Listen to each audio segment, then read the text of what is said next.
pertanyaan bahwa banyak banget yang ingin menanyakan gimana supaya ASI aku banyak, gimana supaya ASI aku berlimpah, biar bayi aku kenyang. Sebenarnya yang dibutuhkan itu adalah ASI yang cukup untuk bayi kita.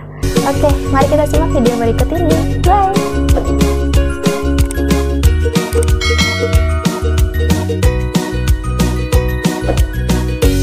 Halo, assalamualaikum warahmatullahi wabarakatuh. Aku Bidan Lilis dan aku adalah bidan fasilitator prenatal gentle yoga serta hypnobirthing, dan aku adalah bidan di salah satu praktek klinik.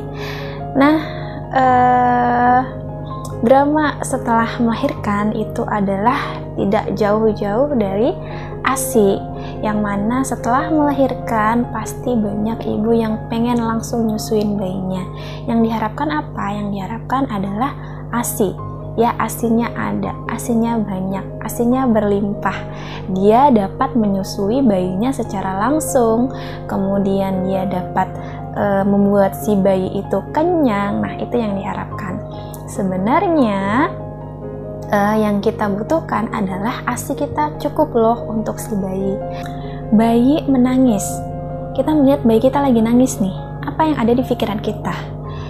Bayi ini lapar, bayi ini haus. Oke, kemudian kita coba tuh pasti pencet dulu puting kita. Oh, udah keluar belum ya ASI saya? Baru ambil bayinya terus coba kita susuin. Ternyata ASI kita masih sedikit, bayi kita masih nangis. Akhirnya apa? Panik. Padahal kita nggak boleh panik ketika mau menyusui. Ketika kita panik, maka bayi akan merasakan apa yang ada di dalam debaran jantung kita. Kalau panik pasti otomatis deg-degan dong, dak-dikduk, jantung kita berdebar, ya kan? Nah, ketika bayi merasakan hal itu, dia juga akan ikutan panik. Akhirnya dia nggak tenang. Ya, padahal ketika kita menyusui yang dibutuhkan adalah ketenangan, kenyamanan. Itu yang dibutuhkan bayi dan kita.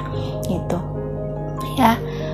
Dan yang perlu ibu ketahui adalah bayi itu bisa bertahan 48 jam tanpa ASI setelah melahirkan. Nah, selama 48 jam ini apa yang harus kita lakukan? Yang harus kita lakukan adalah nyusuin bayinya sesering mungkin.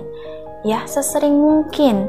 Ya, kemudian sering-sering aja, setiap 1 jam sekali, 2 jam sekali, susuin aja. Mau keluar, mau nggak keluar, tetap kita bantu, kita ajarin, kita belajarin supaya latch on-nya bagus, kita belajar cara supaya neteknya bagus, cara ngenyotnya bagus, mau keluar, mau enggak, tetap aja terus susuin. Ya, karena itu yang akan merangsang pengeluaran ASI-nya supaya banyak. Jadi selama 48 jam mentang-mentang bayi nggak tahan ASI, bisa nggak tahan ASI terus kita diemin aja, enggak. Justru 48 jam ini adalah tepat dimana usaha kita untuk lebih sering nyusuin bayinya supaya ASI kita itu bisa keluar, supaya merangsang pengeluaran si ASI-nya. Drama selanjutnya, setelah bayi kita nangis nggak diem-diem, apa yang ada di pikiran kita? Ya, sufor, langsung dikasih sufor. Oke, mungkin kita nggak langsung mikirin sufor ya, bagi kita yang pengen supaya ASI kita itu supaya bayi kita tuh full ASI. Kemudian datang nih mertua atau orang tua kita, oh ASI kamu masih sedikit nih, ya udah kasih sufor aja biar kenyang, biar tenang. Udah nggak apa-apa gitu. Wah, itu kan. Jadi itu yang sering banget nih dialami oleh ibu-ibu, betul nggak sih? Nah, akhirnya karena ibu tidak berdaya, ya hanya bisa ya udahlah ASI aku juga nggak keluar, mertua juga udah ngedesak aku ngasih sufor, suami aku juga udah ya udahlah pasrah mau dikasih support, ya udah akhirnya down, bayi dikasih support. Nanti kalau udah dikasih support bermasalah lagi, dari apa? Dari pencernaannya, bayinya jadi BAB-nya nggak lancar, masalah lagi, masuk obat-obatan lagi, bayi aku kok pupnya jarang ya, bayi aku kok kayaknya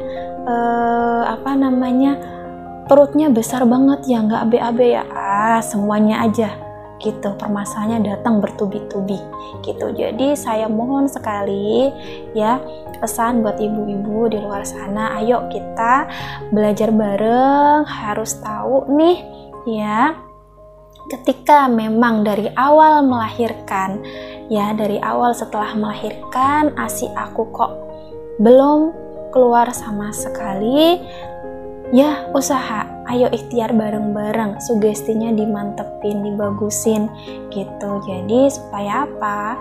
Supaya kita bisa menyusui bayi full sampai 2 tahun, minimal 6 bulan deh, dan dilanjutkan sampai 2 tahun gitu ya. Nah, sebenarnya menyusui itu adalah menguji kesabaran kita ya, supaya kita bisa lebih sabar, bisa lebih ikhlas lagi, bisa lebih pasrah lagi gitu kan. Cuman butuh waktu kok gitu ya. Mungkin dalam 24 jam apa yang harus kita lakukan ya pelan-pelan kita susuin bayinya sambil disugestiin ya ASInya lancar, bayi saya cukup menyusui, ASI saya cukup untuk si dedek bayi gitu. Jadi kita hanya butuh waktu sebentar aja gitu ya, kita mau lebih sabar lagi untuk menyusui bayinya. Sebenarnya untuk memberikan ASI ini memang gampang-gampang susah, yang penting tingkat kesabaran kita aja nih gimana gitu ya. Jadi bukan berarti ASI kita nggak banyak, ASI kita nggak ada, kita nggak mau menyusuin, ya kan, enggak gitu. Jadi memang kita harus perlu banyak belajar lagi, banyak sabar lagi. Setiap perempuan, setiap wanita itu sudah diciptakan untuk bisa memproduksi ASInya untuk si bayinya dengan sedemikian rupa cerita dan jalan mereka masing-masing ya. Jadi tetap harus semangat gitu ya. Semoga perjalanan proses mengasihinya itu lebih ditingkatkan lagi kesabarannya, prosesnya dilancarkan, dan semangat untuk mengasihi ya minimal kita udah tahu lah ya, dan kita mau belajar untuk mengasihi bayi kita gitu. Dan semangat, semoga yang sedang proses menyusui terus dilancarkan, yang sedang belajar menyusui semangat belajarnya, yang sedang berusaha ayo kita berusaha bareng-bareng untuk selalu support, cari lingkungan yang mendukung, terutama suami, orang tua, mertua. Nah itu adalah lingkungan-lingkungan pendukung kita supaya ASI kita ini bisa berlimpah ruah dan cukup untuk si bayi gitu. Oke, terima kasih. Semoga video ini bermanfaat untuk ibu-ibu sekalian, untuk para ayah yang sedang mendengarkan. Semangat terus. Terima kasih. Wassalamualaikum warahmatullahi wabarakatuh. Bye.